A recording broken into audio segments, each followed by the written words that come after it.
시청자 여러분 안녕하십니까. 무더위가 약간 누그러진 것 같습니다. 그래도 이달 말까지는 무더위가 계속된다는 기상청의 예보입니다. 건강에 유의하시기 바랍니다. 오늘은 과방위 방송정쟁 그만하고 AI 단통법은 처리하라 라는 제목으로 말씀을 드리겠습니다. 국회 과학기술정보방송통신위원회의 21일 공영방송 이사진 선임 관련 방송장악 3차 청문회는 또다시 파행을 겪었습니다. 지난 1, 2차 청문회도 정쟁만 하다가 끝났습니다. 과방위가 이미 열었거나 앞으로 열 예정인 청문회만 9건인데 거의 모두 이럴 것 같습니다. 22대 국회에 들어와 과방위는 3개월간 무려 18차례 전체 회의를 열었습니다. 국회 상임위원회 중 가장 최다 횟수 개최였습니다. 하지만 싸움판만 연달아 벌어졌습니다. 특히 방통위 2인 체제의 실효성 여부나 공영방송의 이사 선임 등 지배구조 개편을 둘러싼 정쟁이었습니다.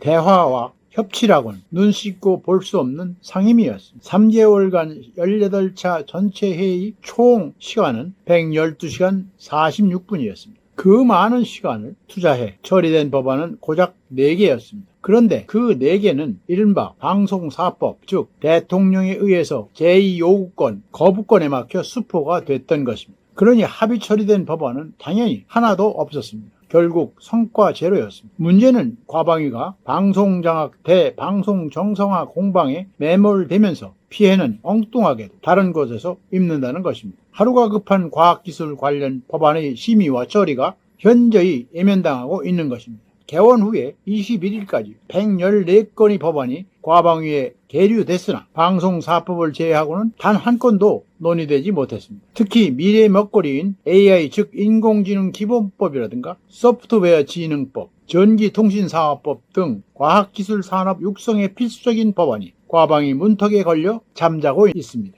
휴대전화 구매 비용을 낮출 단통법 폐지도 여야 간 이견이 없는데도 법안 심사는 감감무소식입니다. 지금 세계는 AI 육성과 가이드라인 마련에 총력을 기울이고 있습니다. 미국은 연방 차원에서 2021년 AI 이니셔티브법을 만들었고 테크 기업이 집결한 캘리포니아주는 AI 피해에 대한 책임을 개별사에 지우는 법안을 추진 중에 있다고 합니다. 유럽연합은 AI 위험 수준에 따른 차등 규제를 담은 AI법을 세계 최초로 통과시켰습니다. 인권 침해 예방에 중점을 두었다고 합니다. 일본도 지난 5월 AI 규제 방침 등을 밝혔습니다. 그런데 한국 국회만 손을 놓고 있습니다. AI는 이미 사회, 산업 전반에 스며들었습니다. 자율주행 등 첨단 미래 산업의 필수일 뿐 아니라 AI를 활용한 딥페이크 영상 등은 각종 범죄에 악용되기도 합니다. AI 발전 속도를 볼 때 산업적 지원도 필요하지만 사회적 안전을 위한 규범도 서둘러 마련해야 합니다. 한국은 IT가 주력 산업인 나라인데도 AI 기본법조차 없다니 말이 되는 것입니까? 과방위에는 2개의 법안 소위가 있습니다. 하나는 과학기술 원자력 법안 소위고 다른 하나는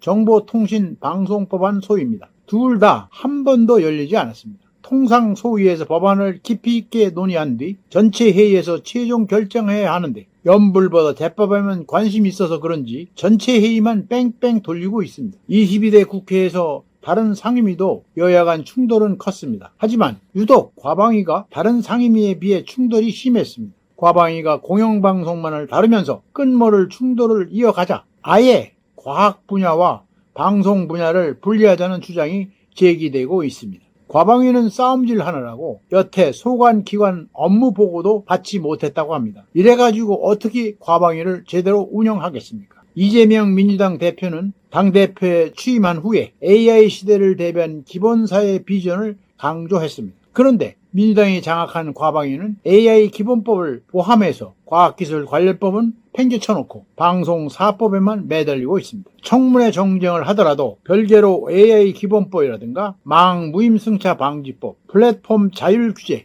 이공개 지원 관련 법안 등은 얼마든지 처리할 수 있는데 그걸 왜 처리하지 않고 있습니까? 특히 미래의 먹거리를 버려두고 먹사내짐을 말할 수 있는 것인지 묻지 않을 수 없습니다. 오늘은 여기까지입니다. 끝까지 시청해서 감사합니다.